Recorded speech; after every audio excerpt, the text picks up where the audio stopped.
I graduated high school. Good start. Be serious, man. I'm being serious. What might you bring to the beef as a new employee? I got hearth. What's hearth? I'm nervous, man. I got heart. You're gonna need brain. Now, do you have any special skills or abilities aside from being a fucking stroke? Well, A, I'm not a fucking stroke. And B, I'm really good on the keyboard. No, A, you are. And B, no, you're not. Well, A, yes, I am. And B, I joined a jazz fusion class, so in your face. A, I've heard you fucking play, and you're fucking terrible. And C, it's a fucking restaurant. Why do I give a fuck that you play the keyboard? I'm a hard worker. I'm a nice guy. I got a great vibe. Fuck your vibe. Don't ever fuck my vibe. I swear to God, I will fuck anything I want to fuck. You are not being nice, and you will not fuck me. Hey, Sexy Monkeys, I just got done watching the first season of TheBear, and I cannot wait till season 2. This is by far one of my favorite TV series, easily, hands down. And this year, it is going to be in the top 10 of these TV series, because it is unbelievable. Definitely the drama comedy, it's the best when it comes to the drama, because there's a lot of like action and westerns, you know, like Yellowstone, 1883, that kind of stuff. Terminal List, you know, those are more action, but this is more of a drama. Wow, it's so intense. I'm so glad these episodes are really short, because really every episode is just like there's no slow down. It's go go go go, because it's really the pacing of the kitchen, the vibe of prepping. Absolutely love this stuff. It's really like Gordon Ramsay and Kitchen Nightmare mixed into a drama series. Here's your regular menu, and here's your specials menu, sir. Is someone PP on my menu? On this one. Is that? I don't know. That's not a urine state. Everything now. I just was finishing talking to Marcus, and Step out. Okay, I'm gonna talk to Marcus. Step out. Get the fuck off my expo chef now! Get the fuck off! Thank you. We're firing 76 beefs, 34 chickens, okay? 12 French fries, 12 mash, fucking now! And it's in the Chicago setting, so like ER. I love that old TV series, one of my favorite of all times, and that takes place in the Chicago suburbs area. And a lot of the second units for both ER and TheBear, you see that.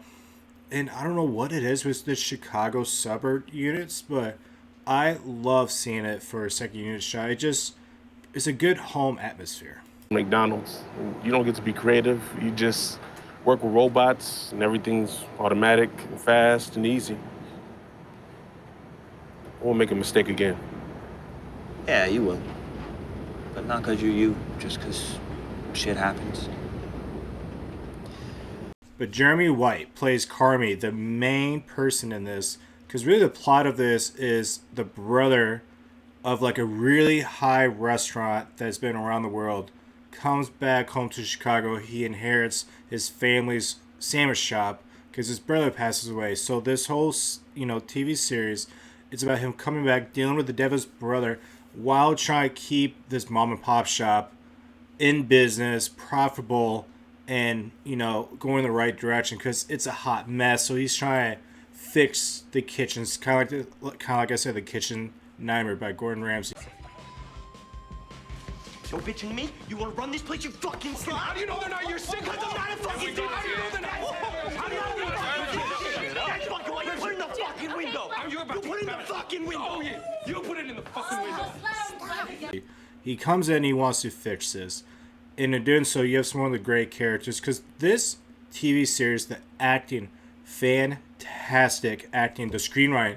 The writing is really one of the best writings I've literally heard in a long time when it comes to TV series. Like, every episode has it's a lesson learned, a speech. It's just beautiful. And there's this 7-minute monologue that Jeremy White does that blew my mind. Chef, get out of the kitchen. Why'd you call me chef? Chef! What are you doing? Is that my wallet? No. These knives are shit! What are you doing? Needs acid. Dude, stop eating my food. Are you fucking me with this right now? Chef, get out of my kitchen! Editing, fantastic. It's very fast cut pace.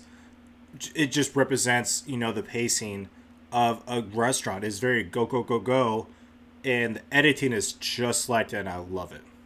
I could get into detail with every single character, but I'm not going to. But really what to realize is every single character is completely different than any other character. So you have like 10 characters, and it's mixed very well. But with Carmi, like I said, that's played by Jeremy White, he's the main guy. He's really the anchor of all of this, keeping all these characters.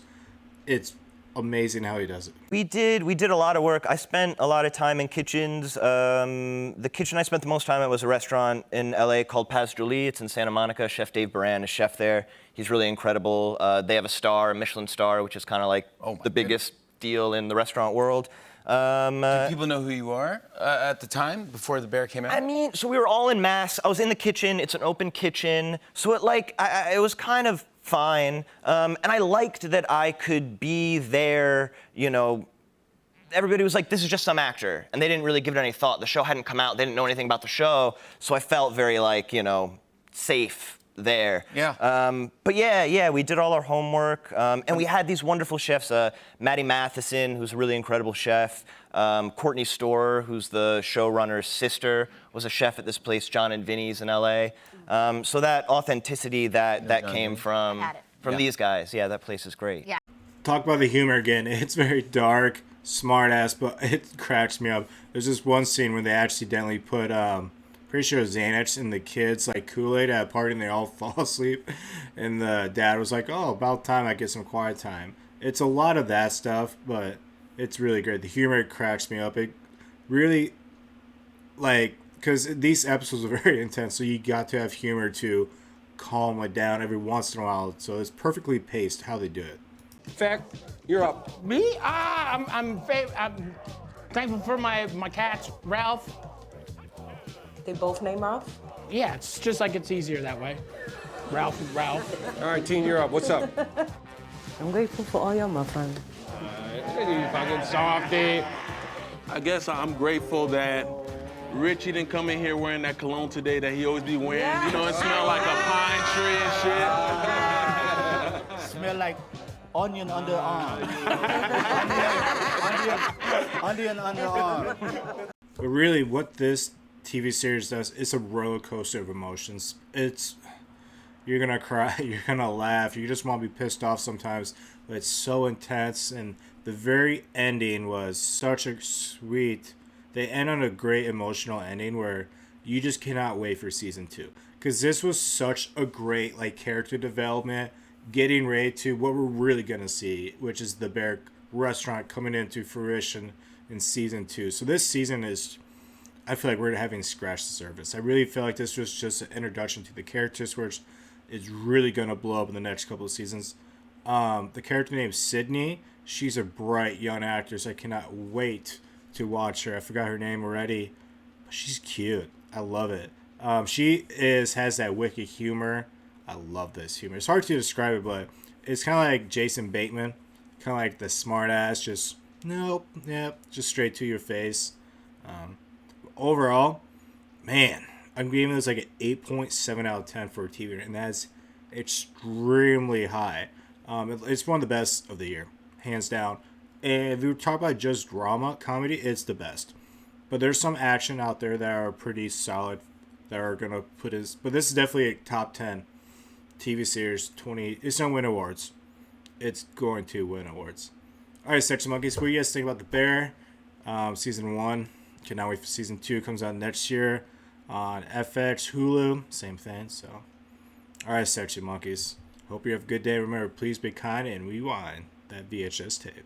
And this motherfucker, he somehow, this curious fellow, he somehow gets his hands on, what was it? It was like a series pamphlet or some shit? Behind the bar. All right, so he's... Behind the bar. He's reading aloud about the history of the goddess of agriculture, and somehow in that process, he somehow decides that he, too, has this deep connection to agriculture, right? So he takes out his phone, he starts leaving this outgoing message, right? What was the fucking message? You have reached the voicemail of Richie Yermovich, the goddess of agriculture. I believe it.